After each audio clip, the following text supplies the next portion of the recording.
Os moradores do bairro Buritis, região oeste de Belo Horizonte, viveram momentos de perigo e apreensão no começo deste ano. Um edifício desabou, outro teve que ser demolido. A preocupação ainda continua porque outros prédios estão interditados. No bairro Caiçara, região noroeste, um edifício também desmoronou e provocou a morte de uma pessoa. No bairro Anchieta, zona sul da cidade, a construção de um shopping abalou a estrutura de um prédio vizinho. Qual é a causa de tantos riscos nas construções em Belo Horizonte? É sobre isso que vamos conversar no programa de hoje. Você vai saber também como a prefeitura autoriza as construções e se é feita uma avaliação do solo antes de se começar a construir.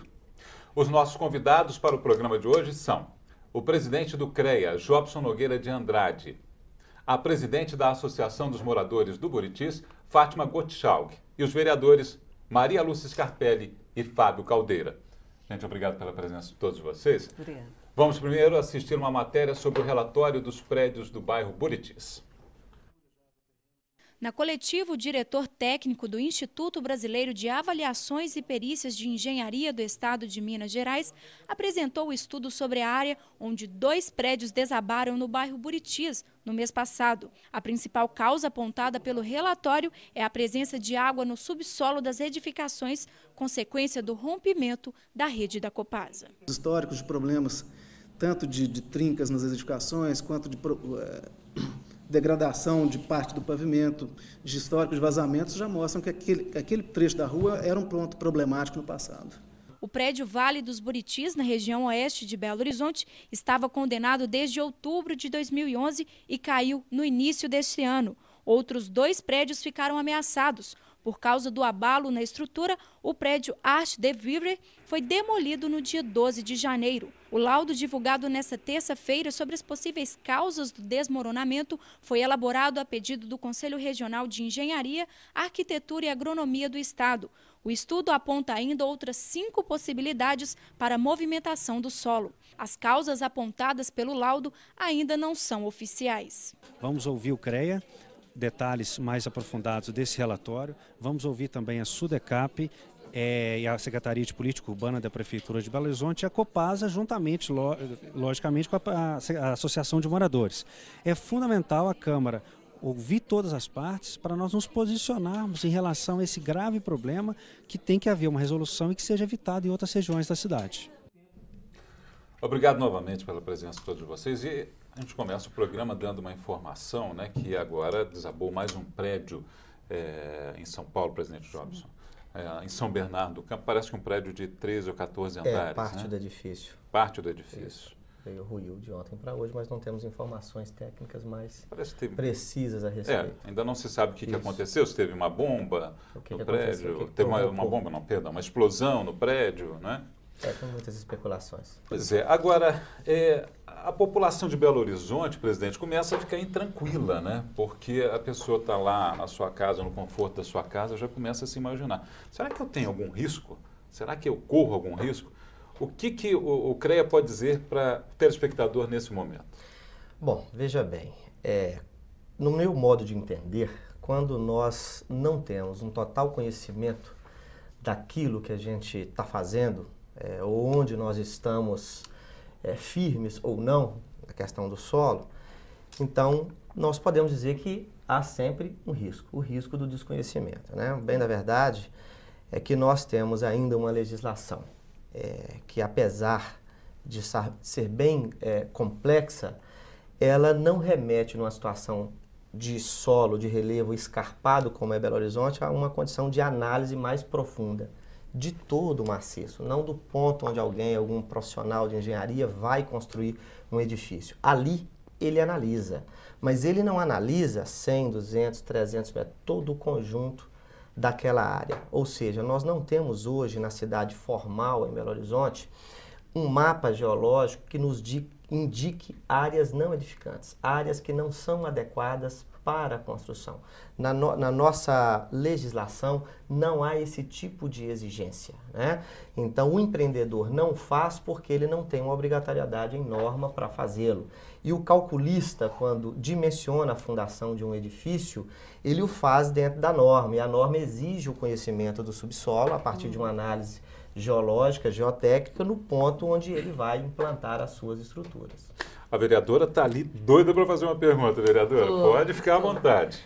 Eu fico preocupado, porque cabe ao Poder Executivo uma fiscalização rigorosíssima.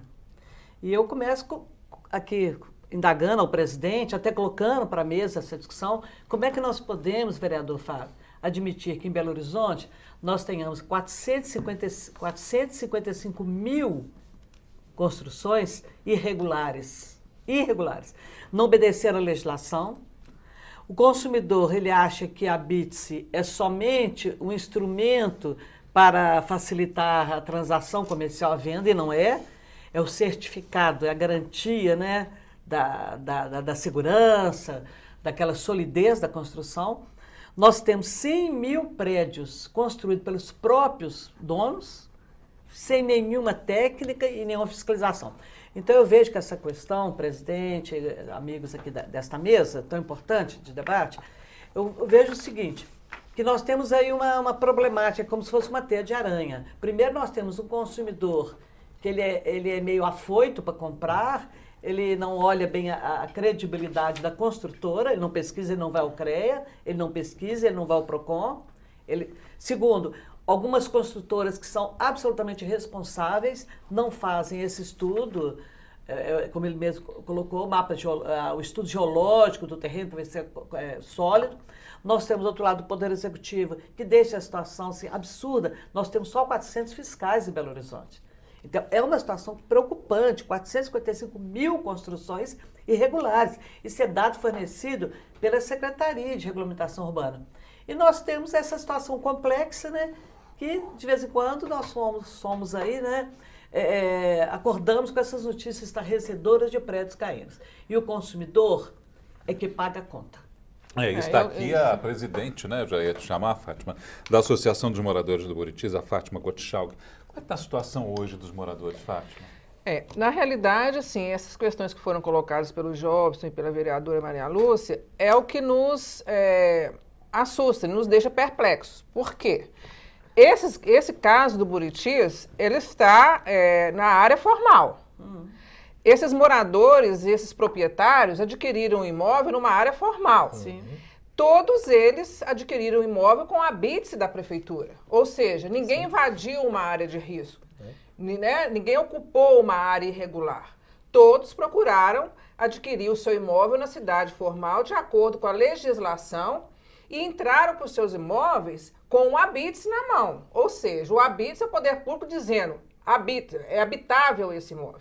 Né? Está certo, está seguro. Está seguro. Então, é diferente. Né? Eu costumo dizer que nós estamos vivendo em Belo Horizonte uma situação nova, que até então a gente vivia e convivia com a história dos desmoronamentos, né, com a população assentada em área de risco, em ocupação. Então, eu costumo dizer que é uma situação nova para todos. Né? E no primeiro momento, deixou a todos assim, sem saber muito o que fazer e o que dizer. Né? Agora, é preciso que se diga que tem um habite, daí já tem um comprometimento do poder público, tem uma legislação, né, que obedeceu essa legislação. Agora, o que nos chama a atenção e que deixa esses moradores perplexos é que não há uma fiscalização. Né? A prefeitura não analisa esses projetos. Isso é dito, isso é sabido, né? Porque ela acredita que tem um RT, um responsável técnico, cadastrado no CREA. Então, o morador, quer dizer, ao adquirir um imóvel, qualquer um dessa mesa, qualquer um dos telespectadores, ele vai primeiro olhar se duas coisas, se aquele imóvel tem um habite e se tem responsável técnico perante o CREA. Sim, claro. Essa situação aconteceu. Né? E agora? Agora tem 6 moradores, 6 famílias que tiveram seus imóveis, né, que desmoronou, ao final desmoronou. Tem mais 3 famílias que tiveram o imóvel demolido. Temos mais de 20 famílias fora dos seus imóveis porque foram retirados da Defesa Civil. E aí? A quem recorrer? Quer dizer, o poder público alega que foi construído, tem um RT, portanto esse RT é o responsável, né, por aquilo, se é que teve algum problema de técnico. Né? O CREA, por sua vez, inclusive já fez até um levantamento lá na região para levantar a regularidade quanto à responsabilidade técnica, né, e que foi apurado da maioria segundo informações que a gente tem. Mas e daí? Deixa eu transferir essa pergunta para o nosso vereador Fábio Caldeira. Fábio, e aí? Como é que fica a situação agora, na sua opinião? Olha, a riqueza desse debate, ela nos remete a uma rápida análise da cidade formal e da cidade informal aqui em Belo Horizonte, né? Nós pegamos aí na década de 50, foi o período que as grandes metrópoles no Brasil começaram a se desenvolver, com o êxodo das pessoas saindo do campo para as grandes cidades. E foi o período onde deu uma intensidade maior no processo de favelização, os grandes aglomerados e tal, na década de 50. Então, o que nós podemos perceber, até a revista Veja deste ano, no mês de janeiro, me parece, atestou o belo trabalho que a Prefeitura de Belo Horizonte vem realizando na cidade informal. Belo Horizonte hoje é um grande paradigma nesse trabalho iniciado na gestão de Patrus Ananias em 93. Isso faz com que de 3 anos para cá nós não tivemos nenhuma morte em decorrência de desmoronamento. Então, ou seja, a revista atesta essa excelência no trabalho que vem sendo realizado em Belo Horizonte. O grande desafio, devido a esses fatos elencados aqui, está na cidade formal. É algo novo, como a presidente da associação diz. É um grande desafio para todos os atores envolvidos. O nosso legislativo, todos os atores, poderes públicos do âmbito federal, inclusive estadual e municipal. E nós temos que sentar todos os atores e começarmos a estabelecer, a partir do momento que o presidente Jobson diz que não há um mapa geológico da cidade formal, nós temos que sentar com a Prefeitura de Belo Horizonte para definir essa questão do mapa geológico. Até porque esses acidentes que ocorrem, essas fatalidades, elas não ocorrem de um dia para o outro. É um movimento silencioso de infiltração da água, é um processo que pode durar 1 ano, 2 anos, e num processo aí de médio prazo, há um desmoronamento. Agora, aproveitando isso que o senhor falou, vereador, presidente Jobson, a questão do solo, não existe então um mapeamento hoje do solo. Que tipo de solo tem o Buriti, especificamente, e qual o tipo de solo de Belo Horizonte? Ele é propício a dar mais insegurança para quem vai construir? Tá, deixa eu então fazer algumas separações de conceitos e métodos para a gente entender melhor, né? Bem dito, que estava o vereador Fábio, quando ele coloca a diferença entre cidade formal e informal. Eu, enquanto profissional de engenharia, tive a oportunidade de trabalhar lá, na época onde a prefeitura começou a mapear as áreas informais, ditas de vilas e favelas, né? Inclusive com os planos globais, que foram precursores aí dos planos diretores. E, de fato, né, era uma preocupação enorme com a questão do risco geológico das famílias que estavam assentadas irregularmente, advindas de um processo mesmo de êxodo, de ocupações ditas irregulares numa cidade que não aparecia no mapa. E esse trabalho foi muito bem feito e decorrente desse trabalho que hoje nós temos um período de chuvas tão intensas e nada acontecendo nessas regiões de vilas e favelas. Fato que não tem do outro lado. Então, vamos dividir uma construção em 2 pontos. O primeiro é o loteamento, é a área, é a gleba, onde nós vamos assentar. E o segundo é a construção do prédio, especificamente falando. Então, são 2 momentos diferentes, 2 tipos de profissionais diferentes, 2 ações técnicas distintas, né? Para dizer o quê? Existe toda uma regulamentação, é uma atividade técnica que faz aparecer um bairro, um loteamento, né? E faz com que ele seja aprovado no município nas suas instâncias devidas. E existe todo um outro tipo de normatização técnica para a construção de um edifício em cada lote. Então, são 2 coisas separadas. Nós não podemos entender que o solo ele seja propício ou não. Não se trata do solo ser propício ou não, porque a engenharia tem métodos construtivos para implantar em qualquer lugar, até em cima do mar. Sim. Né? Nós temos técnicas, dimensionamentos, tecnologia para fazer isso. O né? Japão constrói prédios resistentes a terremotos. Né? Exatamente, a terremotos. Eu tive a oportunidade de visitar uma cidade perto de Roma, logo depois de um terremoto. A cidade de L'Aquila, no interior da Itália, na região próxima a Ládio, que é onde nós vimos exatamente isso. Estruturas que são seculares, que lá estavam, e outras mais recentes, que já tinham sido dimensionadas, inclusive em concreto armado, que é o padrão brasileiro, para resistir até um certo nível de terremoto, porque é uma região sísmica. Qualquer visita no local, a pessoa percebe através de náuseas e tonturas, na realidade é uma movimentação de terra intensa que tem ali, que abala o tempo todo. E nem assim, com um abalo, um desastre da natureza bem maior do que o que era cotidiano, não se evitou o abalo das estruturas e a ruptura de várias outras estruturas. Então, o acidente, o acaso, apesar de toda a técnica da engenharia, ela ainda é possível e passível de ocorrência. Né? Agora, então, vamos lá nos loteamentos, se me permitam. Né? O loteamento, na realidade hoje, quando a gente aprova um loteamento na metropolitana, nós temos alguns órgãos, inclusive o Estado tem uma instância, que é a CEDRU, porque aqui nós estamos vivendo numa região metropolitana e a legislação remete para essa governança metropolitana a aprovação de diversos loteamentos. Nós temos vários acontecendo aqui hoje. De maneira geral, serenos, como né? são aprovados esses loteamentos, presidente? Na realidade, eles são aprovados através de uma série de projetos, entre eles um projeto muito topográfico, um projeto de drenagem, um projeto de saneamento, vários projetos complementares. É feito um estudo de solo, então? Na realidade, é feito um estudo de implantação. Não estudo do solo, sim, do subsolo, não. Sim. Não é? Um lençol freático que está lá 5 metros abaixo. Ele é identificado para resolver as questões de saneamento. Quando se faz um projeto de drenagem, principalmente aquele que vai combater as questões ambientais, vai mitigar, né, as questões, o impacto ambiental sobre aquilo ali, que se estuda o lençol freático, não com o olhar da física, não com o olhar para o suporte que virar ali em cima. Por quê?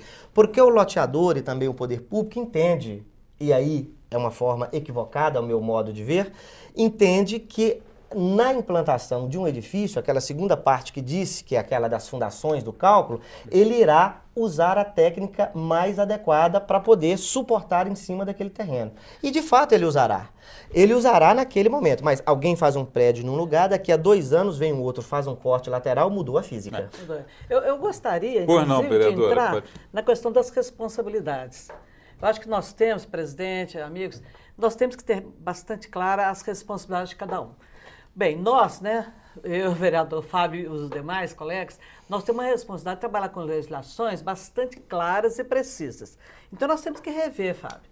Se a legislação não cobre todos os aspectos, nessa questão que o presidente falou que é preocupante, a questão do mapa geológico, a questão do aprofundamento do estudo solo, né? Não somente para implantação, mas estudar mesmo os riscos. Se a legislação ela está incompleta, ela está omissa, nós temos que trabalhar. Essa é a responsabilidade do legislador. Mas eu gostaria também de abordar a responsabilidade do Poder Executivo, que é a fiscalização. Isso aí eu não abro mão. Uma fiscalização presente e rígida. E 400 fiscais para Belo Horizonte, muito pouco. Então o prefeito, Marcelo Lacerda, vai ter que dar uma solução para isso aí. Vereador, e a responsabilidade do consumidor e depois do CREA, porque eu gostaria de ouvir, Vamos falar sobre qual é a responsabilidade do CREA. Do consumidor e do CREA. Do CREA e do consumidor. Porque o consumidor também tem... O consumidor tem que exigir na hora da compra, né? Mas o CREA eu quero ouvir. Muito bem. Nós estamos só, Fátima, terminando esse primeiro bloco. Passou rapidamente e são muitas informações. Nós vamos para um intervalo. Daqui a pouquinho nós voltamos ainda discutindo sobre construções em risco em Belo Horizonte. Até já.